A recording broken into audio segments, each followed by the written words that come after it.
Alasan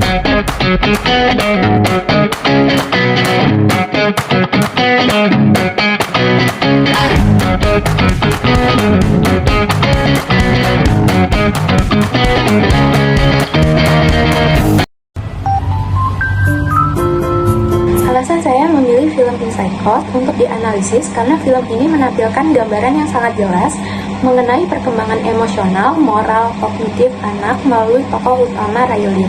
Film ini menggambarkan secara konkret bagaimana emosi bekerja dalam diri anak. Setiap karakter emosi membantu menunjukkan proses pengelolaan emosi yang sesuai dengan tahap perkembangan anak usia sekolah. Kedua, film ini relevan dengan kehidupan nyata peserta didik, terutama saat menghadapi perubahan besar seperti pindah rumah atau lingkungan baru. Hal ini terlihat perubahan perilaku Riley yang menjadi lebih sensitif, mudah marah, dan sulit beradaptasi. Ketiga, Inside Out mempermudah pemahaman konsep perkembangan yang abstrak menjadi lebih visual dan mudah dianalisis. Adegan-adegannya bisa dikaitkan langsung dengan teori perkembangan seperti perkembangan kognitif, moral, dan perkembangan emosional. Inside Out menceritakan tentang kehidupan seorang anak perempuan bernama Riley Anderson yang mengalami perubahan besar setelah pindah dari Minnesota ke San Francisco bersama kedua orang tuanya. Perpindahan tersebut membuat Riley kesulitan menyesuaikan diri dengan lingkungan baru seperti rumah, sekolah, pertemanan, dan lingkungan, dan suasana kota yang berbeda dari kehidupan sebelumnya. Cerita dalam film menggambarkan kondisi emosi Riley melalui 5 tokoh emosi yang berada di dalam pikirannya, yaitu joy atau bahagia, sadness atau sedih, anger atau marah, fear atau takut, dan disgust atau jijik. Kelima emosi tersebut mengendalikan pikiran, ingatan, serta tindakan Riley dalam menghadapi situasi-situasi sehari-hari. Setelah pindah rumah, Riley mulai merasa sedih, tertekan, mudah marah, dan kehilangan semangat karena harus meninggalkan teman serta kehidupan lamanya. Joy berusaha membuat Riley tetap bahagia, sedangkan sadness mulai mempengaruhi ingatan dan perilaku Riley. Konflik terjadi ketika Joy dan sadness keluar dari pusat kendali pikiran Riley, sehingga emosi Riley mengambil alih dan membuat perilaku Riley menjadi tidak stabil. Film ini menggambarkan proses perkembangan emosi anak dalam menghadapi perubahan lingkungan dan tekanan sosial. Riley akhirnya mulai memahami bahwa perasaan sedih bukan sesuatu yang harus dihindari karena kesedihan membantu seorang mengungkapkan perasaan dan memperoleh perhatian serta dukungan dari orang lain.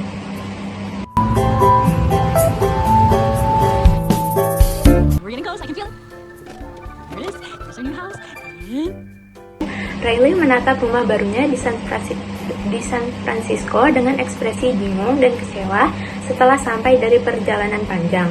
Bagian ini menunjukkan munculnya rasa tidak nyaman dan kesedihan karena Riley menyadari bahwa lingkungan barunya sangat berbeda dari rumah lamanya di Minnesota.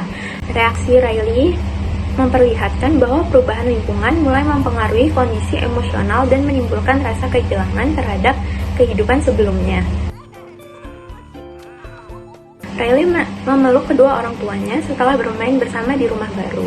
Bagian ini menunjukkan kedekatan hubungan Riley dengan keluarganya serta adanya dukungan emosional dari orang tua dalam membantu Riley menghadapi perubahan lingkungan. Interaksi tersebut memperlihatkan bahwa keluarga menjadi sumber kenyamanan dan rasa aman bagi Riley saat mulai merasa tidak nyaman dengan kehidupan barunya. Riley merasa kecewa dan kesal karena mobil van yang membawa barang-barangnya belum datang. Bagian ini menunjukkan munculnya emosi negatif akibat situasi yang tidak sesuai dengan harapannya. Riley mulai merasa bahwa kehidupan barunya di San Francisco tidak berjalan dengan baik sehingga memengaruhi suasana hatinya.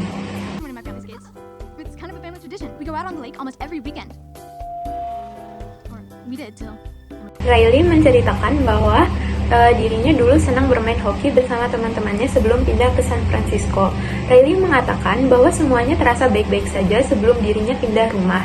Bagian ini menunjukkan bahwa Riley merasa sulit menerima perubahan lingkungan yang dialaminya. Riley merasa kehilangan kenyamanan, hubungan sosial, dan kehidupan yang sebelumnya membuat bahagia, sehingga muncul rasa sedih dan kecewa terhadap keadaan barunya. Pada adegan kelima, di 27:30 menit, saat ibunya mengatakan bahwa Riley mungkin bisa menemukan Liga Hoki Junior di San Francisco, Riley terlihat kurang antusias dan hanya merespon dengan ekspresi kecewa. Bagian ini menunjukkan bahwa Riley masih sulit menerima lingkungan barunya dan belum merasa yakin bahwa kehidupannya akan kembali menyenangkan seperti sebelumnya di Minnesota.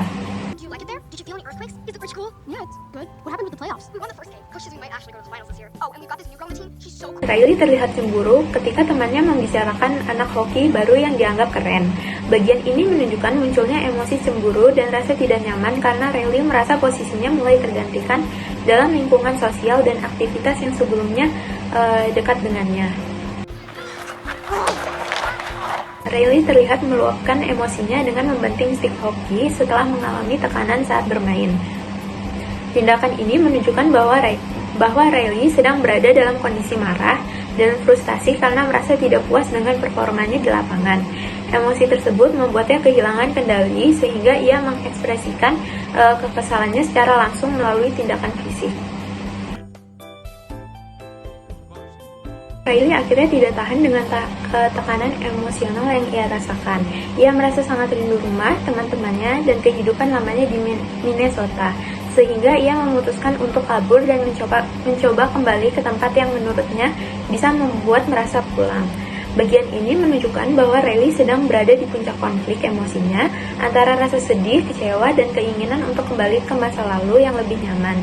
Ia belum mampu menerima perubahan hidupnya di San Francisco sehingga muncul dorongan untuk melarikan diri sebagai bentuk pelampiasan emosinya.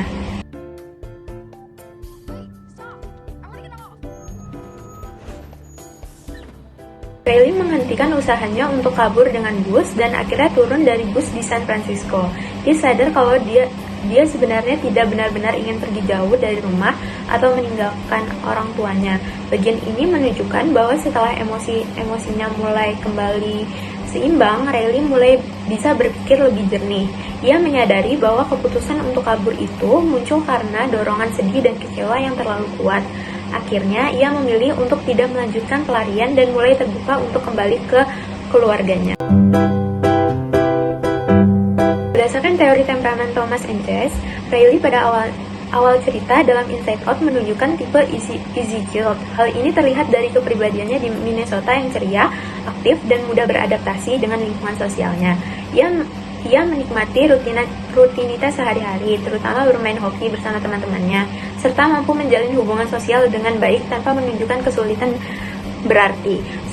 Suasana emosi cenderung stabil dan positif, serta ia jarang menunjukkan ledakan emosi yang berlebihan dalam kondisi normal. Ciri-ciri ini sesuai dengan karakter easy child, yaitu anak yang umumnya memiliki ritme biologis teratur, mudah menerima situasi baru, serta respon emosional yang seimbang. Namun, ketika Riley mengalami perubahan besar berupa pindah ke San Francisco, terlihat adanya tekanan adaptasi yang cukup kuat. Lingkungan baru, kehilangan teman lama, serta perubahan kehidupan sosial membuat Riley mulai menunjukkan emosi negatif seperti sedih, marah, kecewa, dan frustasi. Walaupun demikian, perubahan ini tidak berarti temperamennya berubah total, melainkan menunjukkan bahwa anak dengan tipe easy child pun dapat mengalami kesulitan ketika menghadapi stres lingkungan yang besar. Dalam kondisi ini, kemampuan adaptasi Riley menurun sementara, sehingga muncul perilaku emosional yang lebih intens. Dengan demikian, berdasarkan teori Thomas and Jess, Riley paling tepat dikategorikan sebagai easy child yang sedang berada dalam masa penyesuaian atau stress adaptation, di mana faktor lingkungan sangat memengaruhi emosinya, tetapi dasar temperamennya tetap positif dan mudah beradaptasi.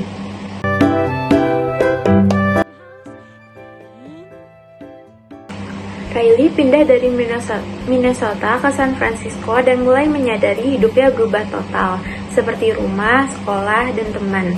Dia mulai membandingkan kehidupan lamanya dan baru. Hal ini menunjukkan Riley mulai mampu membandingkan pengalaman nyata atau operasional konkret. Pada usia sekitar 3 tahun, Riley menunjukkan perkembangan imajinasi yang masih sangat aktif. Pada tahap ini, cara ia membayangkan berbagai hal masih bersifat sederhana dan belum sepenuhnya sesuai dengan kenyataan. Dalam memahami objek atau makhluk tertentu, representasi yang muncul dalam pikirannya masih merupakan gabungan antara pengalaman nyata dan unsur fantasi. Hal ini menunjukkan bahwa proses berpikirnya masih berada pada tahap awal perkembangan, di mana imajinasi lebih dominan dibandingkan pemahaman realistis. Riley memutuskan untuk pulang ke rumah setelah sebelumnya sempat melarikan diri. Hal ini menunjukkan bahwa Riley mulai menggunakan proses berpikir dalam mengevaluasi tindakannya.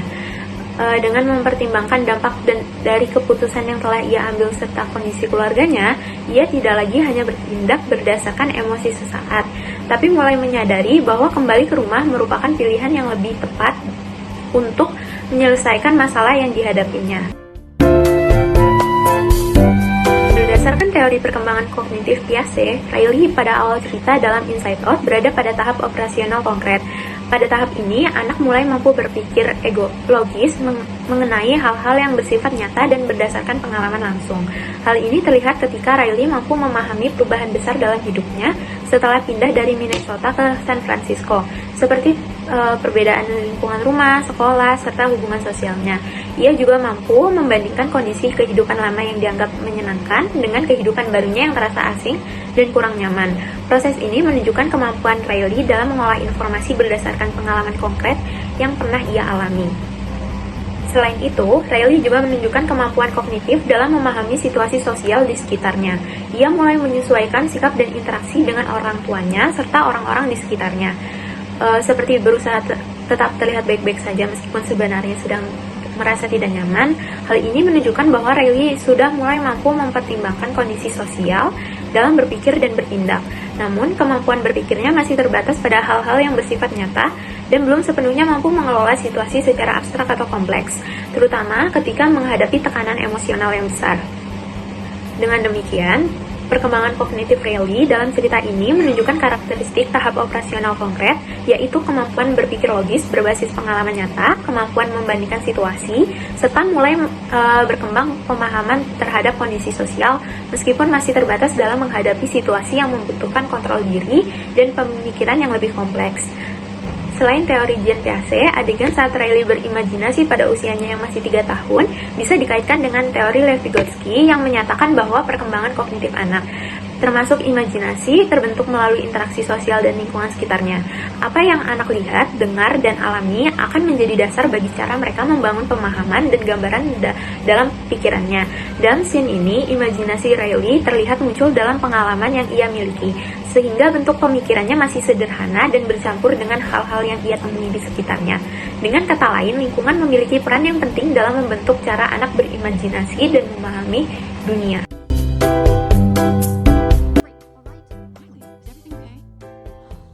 Riley mulai menarik diri dan tidak terbuka kepada orang tua.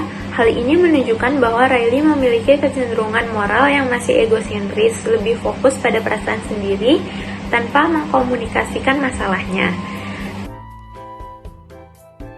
Riley tanpa sepengetahuan orang tuanya menggunakan kartu kredit ibunya dan berusaha kabur dari rumah dengan tujuan kembali ke Minnesota.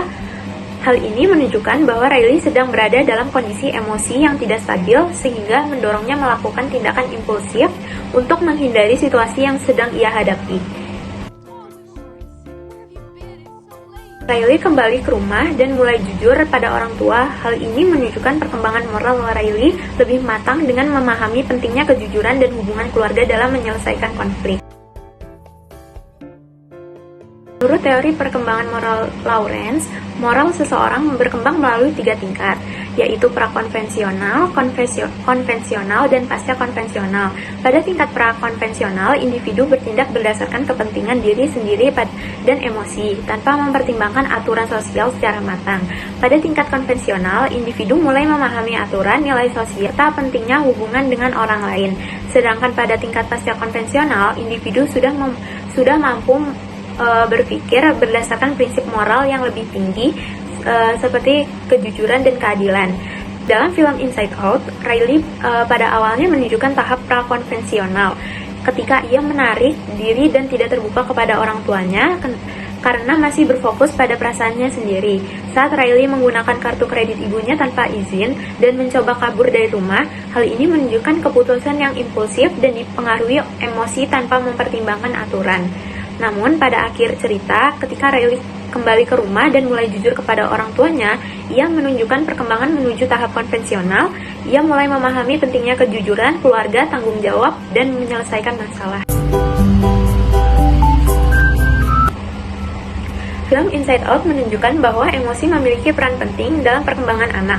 Dalam konteks pendidikan, film ini menyoroti bahwa peserta didik tidak hanya berkembang secara akademik, tetapi juga melalui proses emosional dan yang kompleks. Perubahan lingkungan Riley memperlihatkan bahwa transisi kehidupan dapat mempengaruhi stabilitas psikologi dan kemampuan adaptasi siswa di lingkungan baru. Film ini mengangkat kekeliruan dalam memahami emosi negatif. Upaya menghilangkan rasa sedih oleh emosi joy menggambarkan pandangan yang kurang tepat. Emosi negatif bukan sesuatu yang harus ditekan, melainkan bagian yang penting dalam proses refleksi diri dan pembelajaran. Dalam pendidikan, pemahaman ini penting agar siswa tidak diarahkan untuk selalu terlihat baik-baik saja, tetapi diberi ruang untuk memproses emosinya secara sehat. Dukungan lingkungan juga menjadi perhatian utama. Keluarga Riley belum sepenuhnya mampu memahami kondisi emosional yang sedang dialami oleh Riley. Hal ini menunjukkan bahwa kurangnya kepekaan emosional dari orang tua atau dari pendidik dapat memperburuk kondisi psikologis peserta didik. Peran komunikasi yang hangat dan empatik menjadi kunci dalam mendampingi proses perkembangan anak. Secara keseluruhan, Inside Out berhasil menggambarkan bahwa emosi tidak bersifat sederhana dan saling terpisah, melainkan saling terhubung dan membentuk kepribadian individu. Film ini menunjukkan bahwa penerimaan terhadap seluruh jenis emosi, baik positif maupun negatif, merupakan bagian penting dari perkembangan psikologis yang sehat. Film Inside Out memberikan pembelajaran bahwa setiap emosi yang dimiliki manusia memiliki peran penting dalam kehidupan, termasuk emosi negatif seperti sedih, marah, dan takut. Dari film ini, saya belajar bahwa perasaan sedih bukan sesuatu yang harus dihindari, tetapi juga bagian penting dalam proses memahami diri sendiri dan beradaptasi dengan perubahan. Pengalaman Riley menunjukkan bahwa ketika emosi tertentu ditekan atau diabaikan, hal tersebut justru dapat menimbulkan ketidakseimbangan dalam diri seseorang.